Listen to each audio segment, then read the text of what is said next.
Добрий день, друзі, вітаю. Good morning, dear friends. Welcome Ukraine Media Center at Ukrinform. I'm Olga Atamanova, and I'll briefly remind you of the schedule, our schedule for today.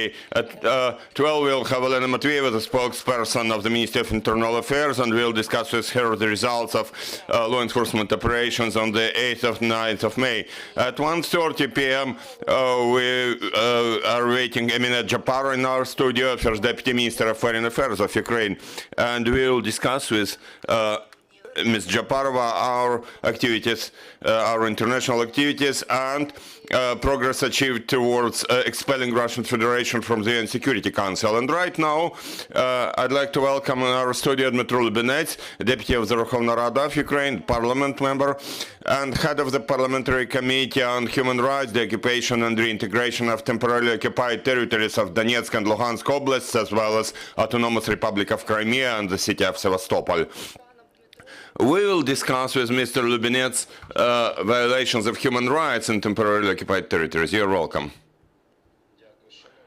Thank you, dear colleagues, dear media, reporters, citizens of Ukraine, everybody who supports us and cares about us. A couple of words about activities of our committee. Since the 24th of February, our committee has been working in a new way. First of all, we have been emphasizing that we are having this war for more than 8 years, and our committee, like nobody else, understands that the 24th of February was just about a new phase, some more active phase of Russian aggression against our country. Since the very first day, our committee has identified several priorities for its activities. First of all, it's about documenting violations of human rights in temporarily occupied territories all across Ukraine and abroad. First of all, in the territory of Russian Federation. Second aspect is international activities. We are one of the key aspects, we are one of the key committees to monitor the situation. We have received hundreds of phone calls and messages. There have been many calls also from your colleagues from foreign countries who wanted to get information, also from parliament members working in our committee. So we have been working on that. And the third aspect has been humanitarian one. All our parliament members have been participating in volunteer activities. We helped in delivering humanitarian assistance, delivering cargoes to humanitarian cargoes to Donetsk, Luhansk Oblasts, and Kherson Oblast, the territory which borders the Autonomous Republic of Crimea. So now about our activities. Over this period of time, we have had a number of sessions, meetings.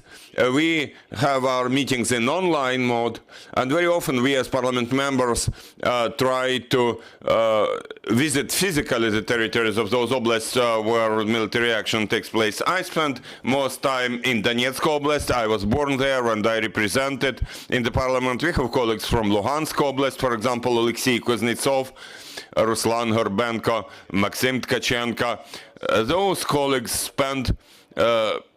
try to spend more time working on problems of Luhansk Oblast, among others, and our colleagues representing from the Autonomous Republic of Crimea, first of all, Rustem Amerov, Mustafa Jamilov, Akhtem Chigos, they are directly engaged with problems of Kherson and Mykolaiv province, Oblast.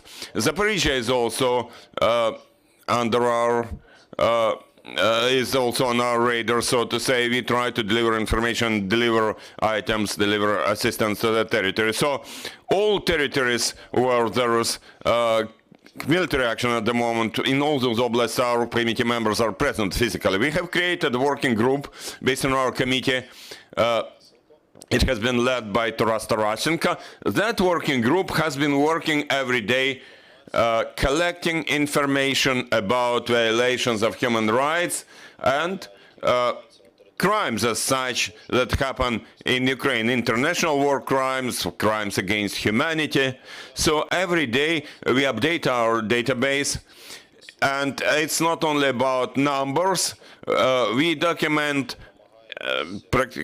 actually every crime, and we try to pass this information to our colleagues from our other parliaments worldwide. Now about our international activities. It is our committee who was the first to approve at its meeting an appeal to all parliaments worldwide and to the United Nations so that events in Ukraine should be called not just war but genocide against the people of Ukraine. We were the first parliamentary committee who did that. Very nice to know that. We did it in early March this year.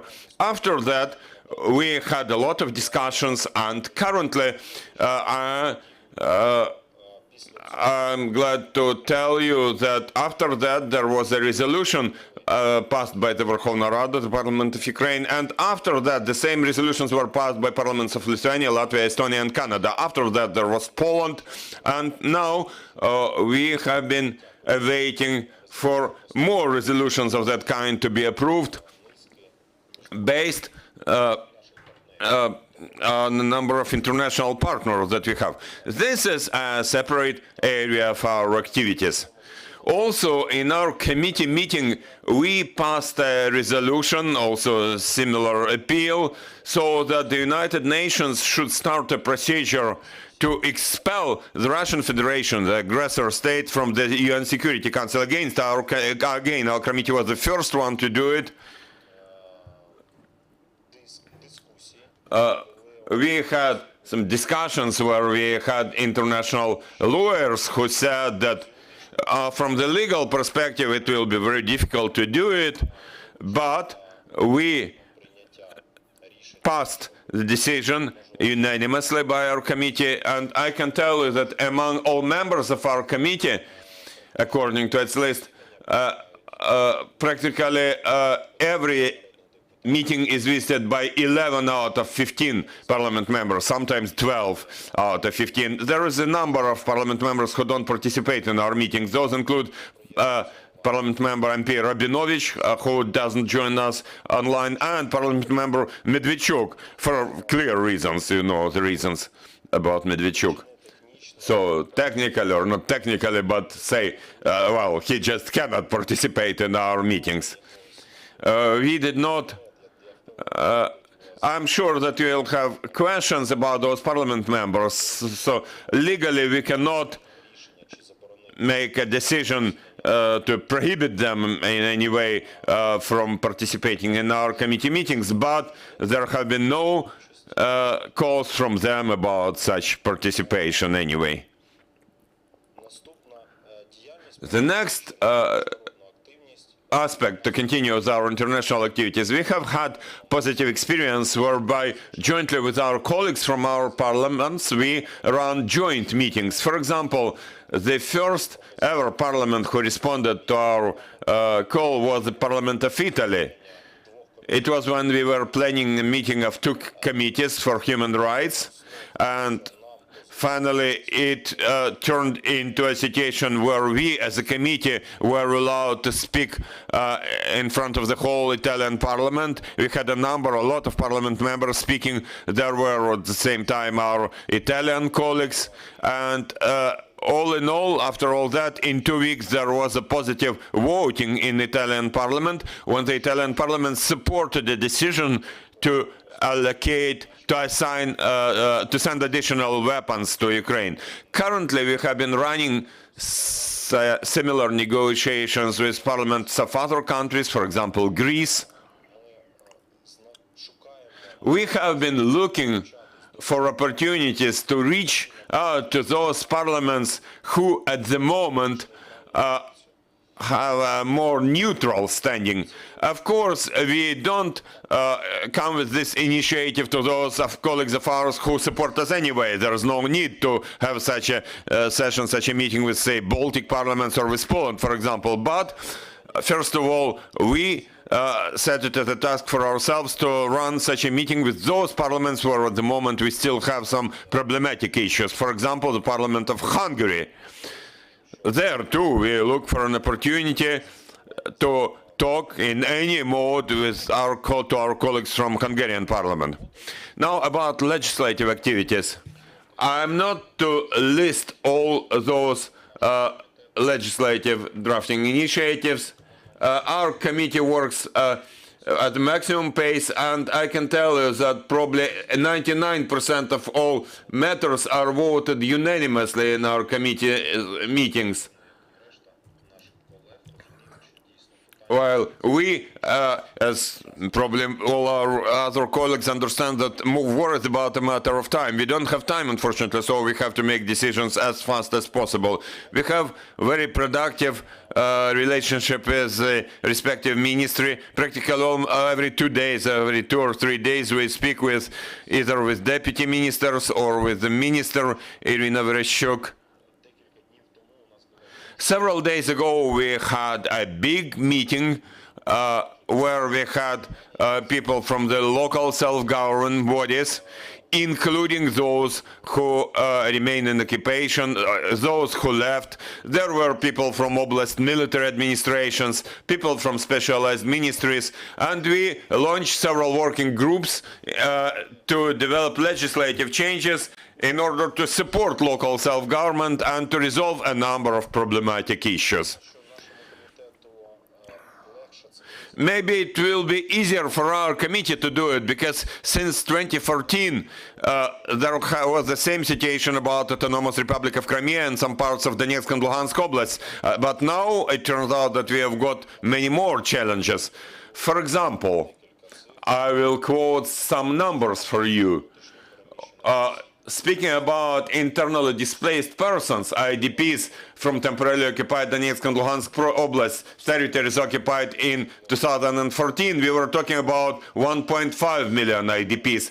But at the moment, according to our data, this number has been about 11 million citizens, including 4 million who left Ukraine, according to our data. Temporarily, and 7 million are internally displaced persons. So you understand what is the degree of challenges at the moment. And now the specialized ministry, jointly with us, has been working first of all on finding jobs for those people, on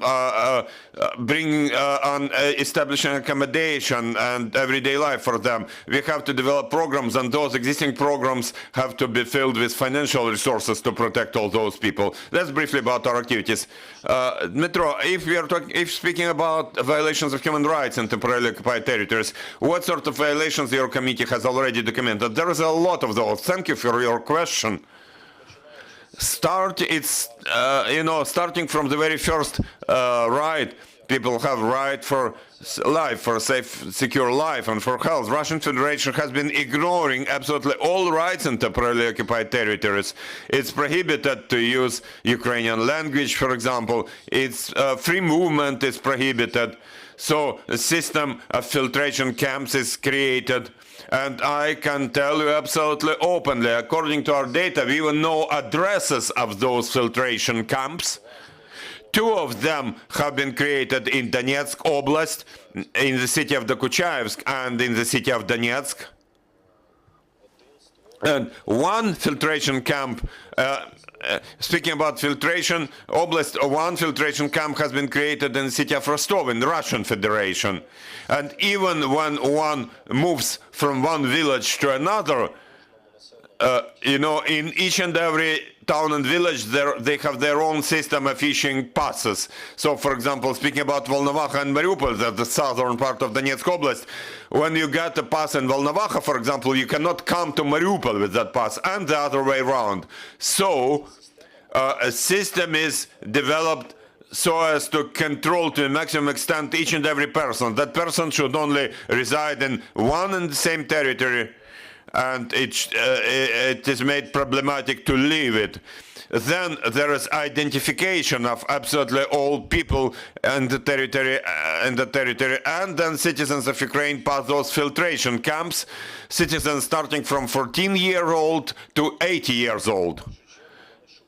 And first of all, Russians look for, they record everybody, but first of all they look to identify those males who have any relationship to the anti-terrorist operation, veterans of the joint forces operation of the anti-terrorist operation. According to our data, all those people are arrested, and we have a lot of information that according to which they are killed immediately. We have several examples when a person is taken from their home and killed, shooted like right in front of their family members, wife and children. Several our war veterans have been killed in that way.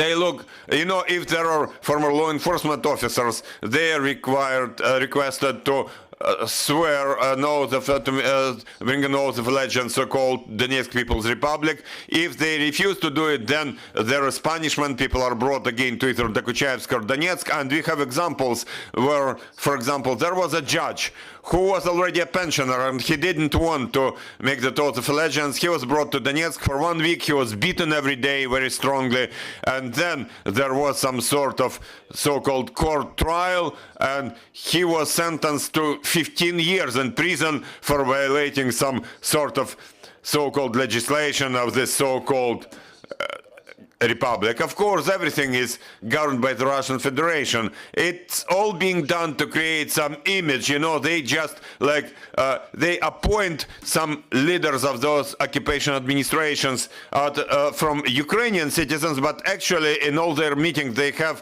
Federal Security Bureau of Russian officers participating. They control everything. They make decisions. They're involved in everything. So we can say directly and tell the whole world directly that in temporarily occupied territories of Donetsk and Luhansk Oblasts, as well as in all other occupied territories, there is just a Russian occupational administration. There is no Donetsk People's Republic or Luhansk People's Republic. We have been showing the whole world for 8 years that it's all about Russia. And finally, the Russian Federation has taken its mask off and has shown openly that they commit all those crimes.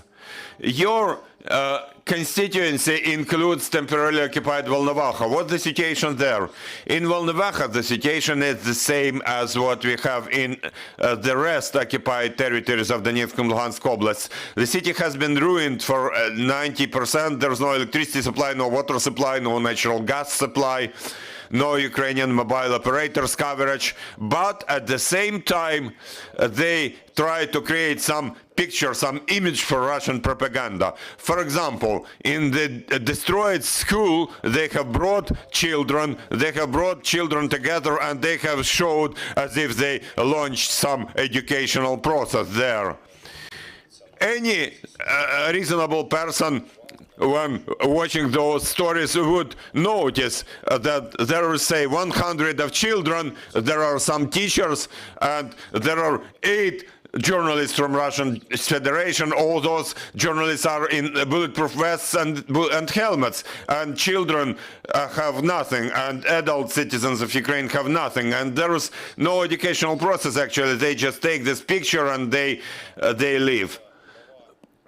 Now there has been a new schizophrenic wave, which was about the 9th of May, when they pushed all the people to that central street to clean it. There is a lot of destroyed buildings, but nobody handles it. They want just to go and show that, look, we have already liberated this town. You see, all people of reason say, have you liberated us? Liberated from what? Liberated from normal life? And before that more active phase, there were 25,000 people living in city of Volnovakha. According to our calculations, currently there is about 2.5 to 3,000 people. So like 10 to 15% remaining, 10 to 15% of the population that was there. A large number of people have left for Ukrainian government-controlled territories. Those people who were unable to leave back then, they are forced now, they have to leave to Russian Federation because they have no choice. This is yet another violation. We have documented it. There are so-called humanitarian corridors created by Russian Federation to evacuate people to Russian Federation only, sometimes via Donetsk. For example, from Mariupol, they do it via Novoazovsk. They move people there, they move all the people again through those filtration camps. Very often they take Ukrainian documents from people and they issue the displaced person's certificate, they take fingerprints, and after that they offer an alternative. An alternative is like this. either you go to this oblast of the Russian Federation or to that other oblast of the Russian Federation. Actually, there is no alternative. Those are the most depressed regions of the Russian Federation under big depression. They're lacking people, lacking population there, so our people are hostages. They're transported forcefully into those areas. According to our data, the number of such citizens of Ukraine who have already been brought to the Russian Federation has exceeded 1 million Ukrainian citizens, including about 200,000 of children.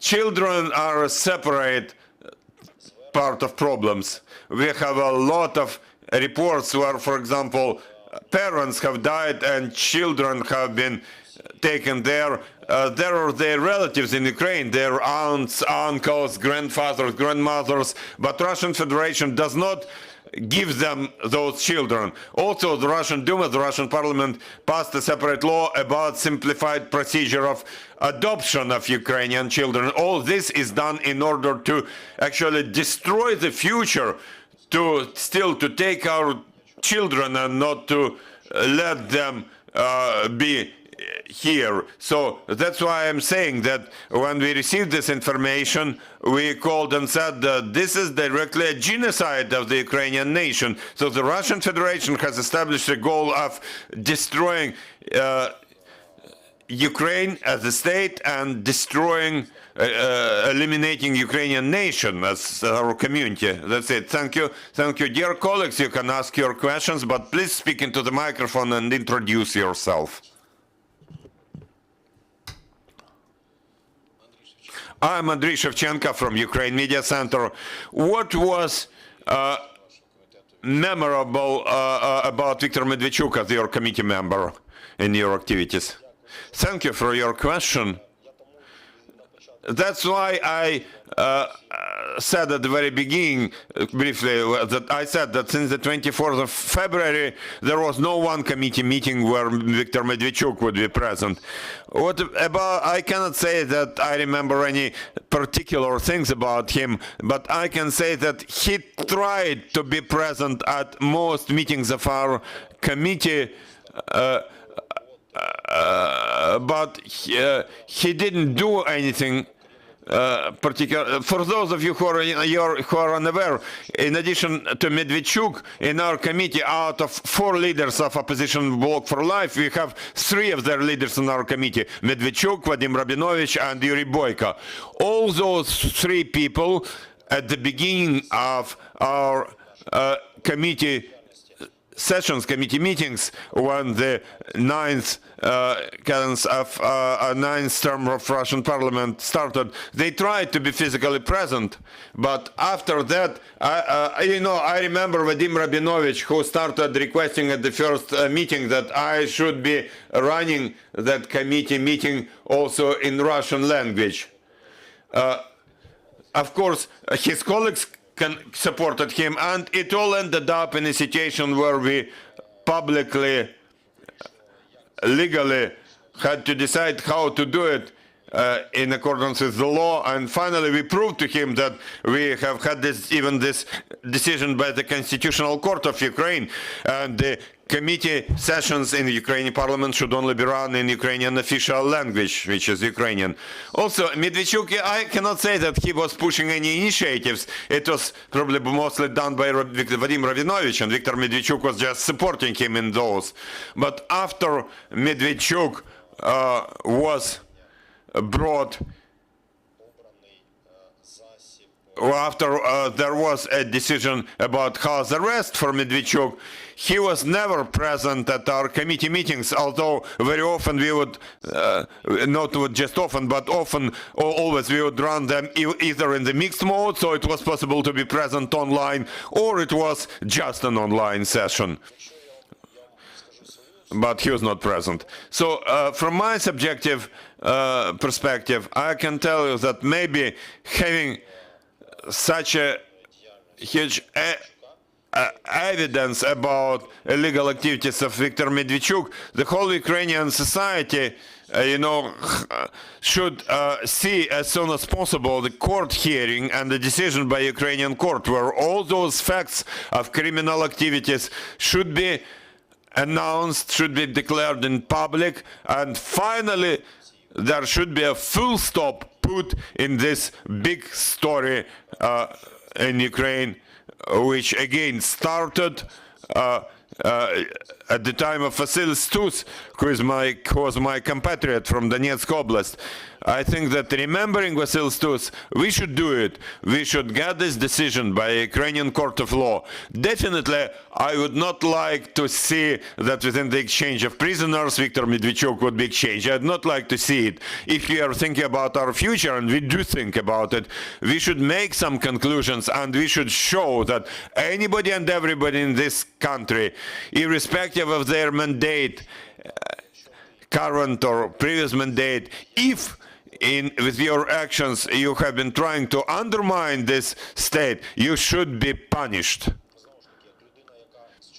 Again, you know, I'm a person who participated in pro-Ukrainian meetings in Donetsk since 2014, defending my city of Volnovakha in 2014, and over all these 8 years I was kept emphasizing that we would have some continuation, also because we didn't make some conclusions, and those are very simple conclusions. In 2014 there were people who were collaborators, and all those people who have to get real sentences issued by courts of law.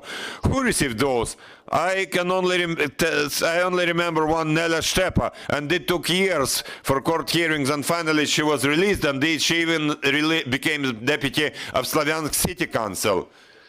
Can you name any other reasonable state which is in the war defending itself, where such things could happen? You know, a city leader directly collaborates with invaders, the occupiers, makes all efforts for that city to leave Ukraine, and is not punished in any way, finally. Another conclusion is about informational activities. I would like to thank everybody who participates in information war against Russian Federation. I believe that it's not just any less possible, but it's probably even more possible, again, taking into account my experience of 2014, 2015.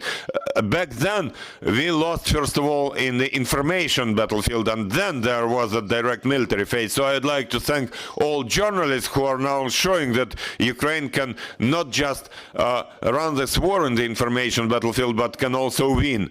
The only thing we still need to do is to prohibit broadcasting of Russian TV channels, to prohibit the radio broadcasting of those Russian channels which are again trying to undermine Ukraine. For example, there was a problem whereby in Donetsk Oblast, even now in our government-controlled territory, it's very easy to listen to radios from so-called Donetsk People's Republic or to Russian radio, or you can use usual satellite dish, and people often use it to watch Russian TV channels. It's very important to bring those things into order and to remove them as soon as possible. Thank you. Any more questions, dear friends? You're welcome.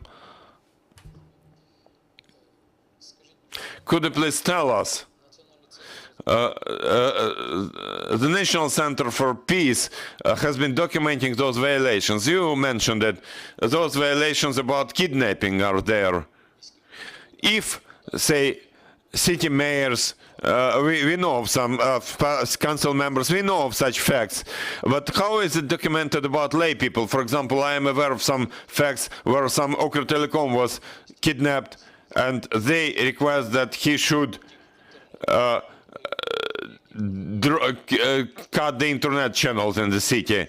Those people are not publicly public figures, and if there are such facts of such offenses, how to help in such, say, maybe less important, or well, that's the wrong thing to do, say so, not less important, but if there are less public people, not so well-known people. Thank you.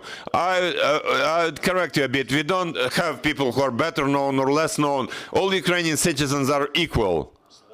And we have our slogan now in our committee. We say we are all different, but we are all equal. So believe me, for us, as people who represent the Ukrainian state, there is no difference between a parliament member kidnapped, well, we have no current parliament members kidnapped, but some previous parliament members of previous terms who have been taken by Russians and between other Ukrainian citizens. It's enough, for us it's sufficient to get any report. That's why also we created a separate working group in our committee to have an additional tool, an additional mechanism to spread that information, to deliver that message. Our parliament members receive information from everybody, from Ukrainian citizens. You are welcome to write to us, to apply through social media. We have many examples like that. People call our secretariat directly on the phone. We collect all those facts, and in addition to documenting them, we have these different issues. One is documenting, because documenting of a crime, because any and every kidnapping is about a crime, and we have to document it. And the next stage is recording that information on the database of people who have been taken by the enemies, and we try to get those people released in the course of exchange. And it's worked on by the ministry and personally Minister Vereshchuk, but we as parliament members help in collecting such information and recording such data, as I said, about any and every Ukrainian citizen. In your question, you touched also another type of issues. When people are in temporarily occupied territories, there is pressure exercised on them to force them to do something. We also have this sort of cases. We also collect this sort of information. When people say, we cannot leave anymore, by the way, it happens on a mass scale in Kherson, we cannot leave anymore, we cannot evacuate, they don't let us out, and we are forced to do this and that and that. Again, we document, we record those things. It's very difficult to advise anything in this situation. It's clear that, you know, our president has said that any and every citizen of Ukraine who stays in occupation is only required to stay alive. You know, we only ask you to stay alive. I can sign to and join what our president has said. Another thing is a different thing is those who consciously collaborate with invaders, those who lead certain companies and so on, those who help the occupiers, the invaders, who provide them with information, who collaborate with them. That's a different thing.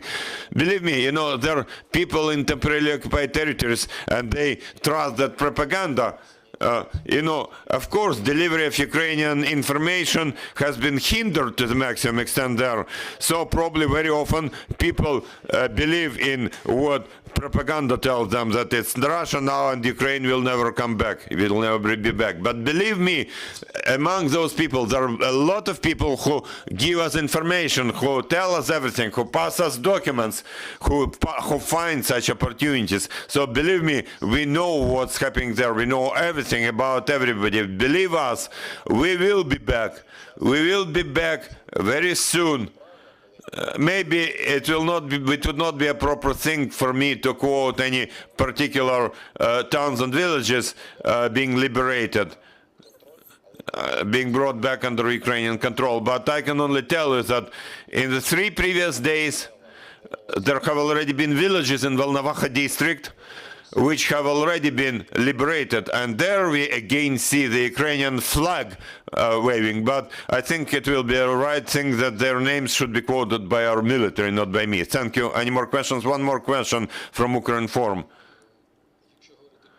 Speaking about property crimes, crimes against property in occupied territories, what legal steps should people make to document those crimes and maybe to get some help if enemies take their companies from them, or if, for example, in Kherson Oblast, invaders threaten that they will take apartments of those people who left and they will accommodate their people there and so on. What to do in legal terms? What should those people do? In legal terms, I would advise everybody to apply to law enforcement authorities in our controlled territory and to submit to file complaints, to find applications. When you find the application and it's documented in the Unified Register of Criminal Offenses, then you will get a compensation if your property has been destroyed, or after we are back, if it has been proven that that property was